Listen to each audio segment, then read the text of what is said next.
Playing Ajax, Salma Hayek, Angelina Jolie, Ursula Ali.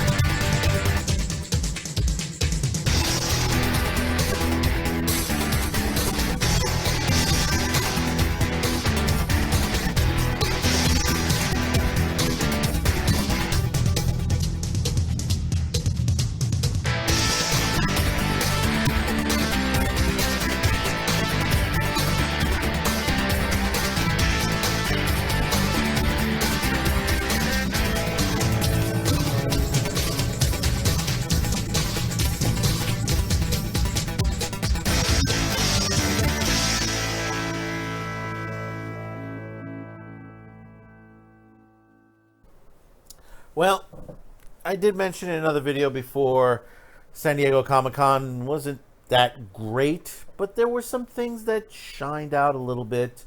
Thank you for tuning in. This is Zane. Welcome to this edition of Madman with the Show. San Diego Comic-Con Aftermath. So we're doing a couple of shows, just highlighting some of the things that were good, bad, ugly, that we saw at San Diego Comic-Con. One thing I noticed, and I do bring this up, the broadcasts, as far as there used to be a lot of outlets that used to broadcast San Diego Comic-Con.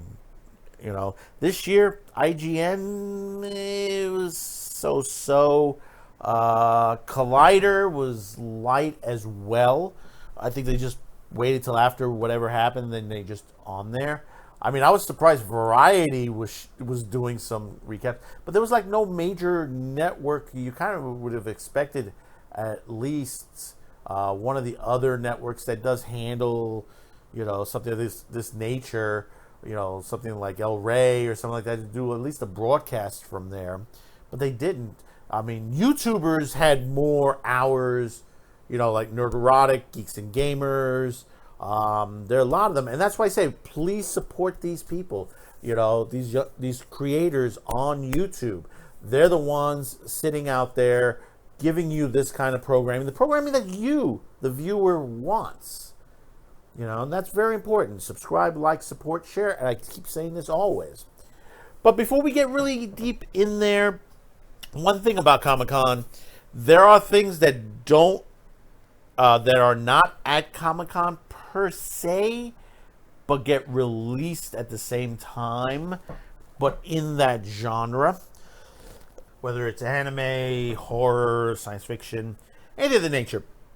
But one thing that came out, I'm not certain if they were there, but if they were, they probably would have a presence for themselves, but I don't think they could top a lot of the other similar shows of this nature. Ooh, just popped the hole. Nice and lemony. One thing, if you thought it was safe to flip back over to the Sci-Fi Channel after they got rid of the Sharknado series, well, they're back. Those guys. No, it's not another Sharknado this time. This time the threat comes from something undead, as we get in the zombie tidal wave, which is directed by the guy who was one of the writers, Anthony Ferrante, excuse me. And he's the one who did the first Sharknado. And of course, you know, you had to bring in Ian Ziering from, 90210. You know, you had to jump in this. And looking at the trailer, I said, oh my God, they've thrown zombies into a tidal wave. You know, you think you've heard it all. Yeah, Sci-Fi Channel, every once in a while, they'll come up with the most crazy. I think it all started with snakes on a plane. Then they made it snakes on a train. You got crazy on there. And then you had the Sharknado series. And now you got like zombie tidal wave. Let me tell you, I don't like Sci-Fi Channel that much. Once in a while, they'll come out with something, like The Expanse and a couple other series that I did enjoy on there, but they get canceled too soon, which we'll be talking about The Expanse today, as you see them on there. But, Sci-Fi Channel is not like it used to be years ago. They used to show a lot of great classic series. You had $6 Million Man, Lost in Space. You had all those great series. Then they had anime. Then they had a couple of, classic horror films, sci-fi films. And then they started going into their own production, stuff like that. And then they just like moved away from originally what they were. And I think they were trying, to try to bring in new programming and stuff like that. But there's some stuff on there, like some action flicks. It's like, why is there action flicks on a sci-fi movie? It had nothing to do with science fiction. Like they'll put a Fast and the Furious. And it's like, what's Fast and the Furious have to do with the Sci-Fi Channel? The mind boggles when it comes to this network. But every once in a while you'll see something of this nature, and you hear it's like a fisherman contends with an ocean bone outbreak that threatens the seaside island community. It always threatens the seaside island community. It never fails. But that's funny in itself. But it's supposed to be out August 17th, so it's supposed to be soon on there, and it'll probably be popular, just like its counterpart, Sharknado. Or it could just basically bomb because they think people were tired of the Sharknado after 3. Good water. Moving on a bit and getting into Comic-Con, 2 big things that we have. We're going to discuss briefly on that. We know about there's some changes coming to 2 of the best science fiction shows on TV. And basically, you might say, hopefully it won't be for the worst. That'll be for the better. The first one is The Expanse, which, in fact, we were just talking about it, Sci-Fi Channel. It used to be a Sci-Fi Channel. That's where I caught it. I got into it late in time and basically caught up and got through season 3 very quickly. Now I'm waiting for season 4. And the thing about it is that now that we have season 4 coming, and it's not going to be on the Sci-Fi Channel, it has been moved to Amazon Prime. And supposedly, I haven't 100% guaranteed this, but the rumors that were coming out of Comic-Con is that they're pretty much going to get greenlit for season 5 already. And I can understand why, because basically seasons 1 through 3, even though they were very, very good, and if you haven't seen this show yet or read the books, I highly recommend it. I'm just starting to reread the first books again. Wanting to move on to the next books. Let's see the subtle differences between the TV series versus the book series. And from what I understand, the way Sci-Fi Channel had put this through, is the way it was produced, the first 3 seasons are just sort of the beginning of it. I mean, it starts to kick in now from season 4 because of the way the books went. I'm not going to give too much away, but the incident that was going on through seasons 1, 2, and 3 were just a prelude of what is to come. Now, if you're not familiar with the series itself, it's basically a futuristic worlds where basically Earth has moved out into space, and now it's just several different groups are now. You have people who are from Earth, people who live on Mars, and people who live in the belt. And they all are individually themselves, keeping themselves as different, sort of like different countries, different worlds than themselves. And they've been at each other's throats. They've been feuding with each other as far as mining rights and many different things that have been going on. It's a great, great cast on there. And like I said, the incident that has been going on through this, and basically it has to deal with a sort of a microbe that has expanded and started devouring worlds in the belt. It has turned into a situation where it's leading them beyond their own universe. And it is an excellent way that they put this through. And looking at it and seeing that it was just only the first 3 seasons was just only, it was like if you saw the best of both worlds on Star Trek Next Generation, it was like if the Borg showed up and for the first time, and that took 3 seasons for it to happen, and then they kidnapped Picard. So think about that for a minute. This is, you had a lot of stuff in between, but it took 3 seasons to tell, which that wasn't a problem at all. And they did, and the guys who produced this and wrote this, they did it very, very well. Not saying that it took so long to tell this story. The story stayed fast paced. It stayed direct. The characters were not all over the place. You understood what was going on. Now, where are we going with this? In the trailers, we're going to be seeing new worlds. We're going to be seeing a lot that's going to be going on now. And there's going to be new characters added to the show. So we'll have to wait until December. And I hate to say that. We're going to have to wait till December. And it looks like, because there is only one title listed for that December air site, it looks like they're going to be dropping the videos 1 episode at a time. If this is true, I applaud it. This should not be binged on its first run. After you've run all the episodes, they let them binge it.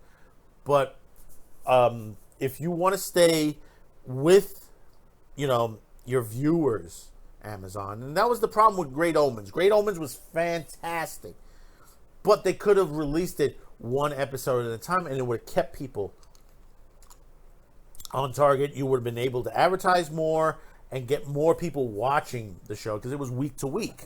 If you had it going back to week, and I think that's what they're doing with The Expanse. I think they learned their mistake with Good Omens, and hopefully they're doing it, and I'm hoping that it is. If I'm wrong, oh my God, am I wrong? But it's going to be interesting what happens with this season. I can't wait for it, but we're going to have to wait till Christmas. Now, the other great show, and both of these shows, The Expanse and the next one I'm going to talk about, both had experiences there. The Expanse had where you were able to go somewhere where you're on a planet, an unknown planet, and there were things going on. You were able to converse with people there that were living there as colonists. It was very interesting. And I didn't get too much on this one, but one of our favorite other science fiction show, which is our replacement for Star Trek, Seth MacFarlane's The Orville, is coming back for another season, but it will not be on Fox. Disney, in its graces, has decided to move it to Hulu. And from what I understand, it is also going to be a week-to-week drop as the episodes. They're not going to drop all the episodes on there. And Hulu has done this with a lot of other shows, which they're doing week to week to week. It's not the first show they're doing on it, so I'm glad they're going to be doing it this way also. I don't think there was not too much talked about where they're going in the next season, because I think they're just starting into production, and I don't think we're not going to see anything until, I think, next year, 2020. I don't expect anything to come out.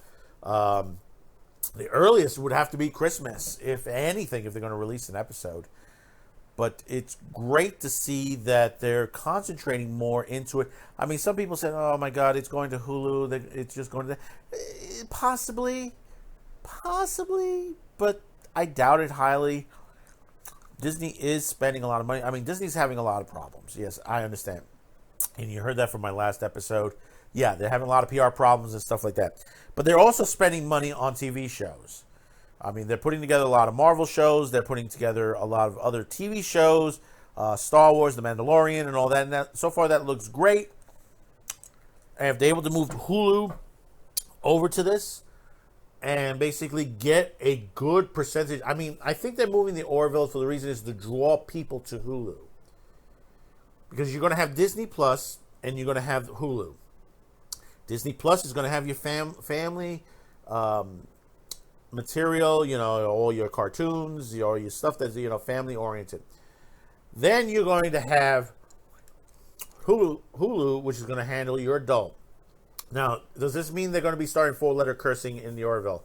I hope not. I don't think they're going to do that. There are shows on Hulu that basically are not R-rated, but they are of adult situations, which that they were talking about, like The Runaways and Deadpool and stuff like that. You're going to get programming on there that are not geared for everyone. The Orville, it kind of almost falls in between. You can watch it on there because there are a lot of great episodes. I think one of the best episodes they've had was the one where they talked about, the world where basically you had like or dislikes, Facebook and stuff like that. The world economy revolved around there. If you got a lot of dislikes, you were arrested and you were tried and you had to go on a apologize campaign to apologize to everyone. And if they didn't take your apology, they sent and basically re-educated you by scrambling up your brain and stuff like that. I mean, that was a great episode. Go back and watch that episode. If you have not seen that episode, and you may say to yourself, well, yeah, it can't happen. And believe it or not, it is happening in one way or another in China. That they use social media, to basically, if you're going shopping and stuff like that, they're using that. If you talk badly about the government, they, basically, they're not really going to serve you in the nature. They're going to monitor you on that way. And that was the way what was happening in the Orville. If you did something wrong, people would just like downvote you like crazy, and you got arrested. So one thing about the Orville, it does go into subjects, today's on there, which that's what it was with Star Trek, the original Star Trek. They discussed racism. They discussed many different issues. Like I said, one of my other favorites on there from the original Star Trek series was the guys with the black and white faces. Let this be your last battlefield. And, the line goes, he says, well, why do you hate him? You're both the same. He says, no. He's black on the right side, I'm black on the left side. And that you have to say, so wow, wait a minute, they're the same color. They're just opposite with their colors, and they still were able to hate each other. So these are the things, you look for. And I tell you, the special effects are great. The acting is very good. I mean, who would think, if you would say years ago, take a time machine, go back years ago, back when Family Guy started, and you would tell people, says, hey, listen, Seth MacFarlane is going to make a science fiction series that's going to be better than Star Trek in the future. And you're going to be saying, nah, that ain't going to happen. What is he going to make a cartoon and a whole like Star Trek type cartoon and stuff like that? But look at it now. It's doing better than CBS's Star Trek Discovery right now. And it's a great show. And we will be discussing about the Picard show, not on this episode, but another one. But like I said, both series we talked about, The Expanse, Amazon Prime, The Orville coming to Hulu. I think it is a good matchup for them. For being on there. The Expanse, I have to applaud that they were able to get to Amazon, and I think it's a great home. And if they can give them a season 5 and they do very well there, fantastic. I mean, another series we're getting a Creep Show. And we're going to be discussing that on one of the next episodes on there, which is a movie becoming a series. We're seeing some good stuff coming out, and it's coming on streaming services. It's beating out some of the network stuff that's coming in, and it's avoiding. And some of these shows are, and I hope it doesn't happen this season with both of these shows, but they don't bend the knee, toward where they say, well, you have to have this person on there. The Expanse is diverse as it is, and it doesn't have to explain that it is diverse. The cast is fantastic. It's well represented, and that's the way it is. They wrote a story. They wrote a story first and then hired the actors, and that's the way it's supposed to be. And the same thing with the Orville. The Orville, great cast. It's funny at some points, but some great action, some great stories on there. So comment below. Tell me what you think. This is the first of our sort of recaps on the San Diego Comic-Con. Tell me what you think of The Expanse. Have you read the books? What do you think of the show? Have you started on the show? If you haven't, start now. Amazon. If you have Amazon Prime, you can go over and watch seasons 1, 2, and 3. They are available right now. And Hulu already has the Orville on there, the older episodes. So you can go and watch it on Hulu on there before the new season kicks in. And also, don't forget Zombie Tidal Wave, which is going to be coming August 17th on the Sci-Fi Channel. So, until tomorrow, we'll bring you 2 more things. One of them is going to be a San Diego recap on some other things that we saw from over there, from San Diego Comic-Con. Hope you enjoyed this. Like I said, tell me what you think. Don't forget we're on Minds, Gab.com, DLive, BitChute. Subscribe, like, support, share on there. Very important. Like I said before, please keep us going. Share this with 10 of your friends, family members. Tell them you like this show. Tell them why, and have them watch it and see it for themselves. Make sure you hit that thumbs up. You like this episode? Hit that thumbs up. Smash it for us on there. So until tomorrow, we'll see you. Have a good evening. It's a much cooler evening tonight. There is some rain elsewhere. Luckily, we haven't had too many brown outages on this end. We were lucking out. One of the other boroughs, Brooklyn, didn't do too well on there, and they're still trying to recover from that. So we'll see you tomorrow. Have a good one. Subscribe, like, support, share.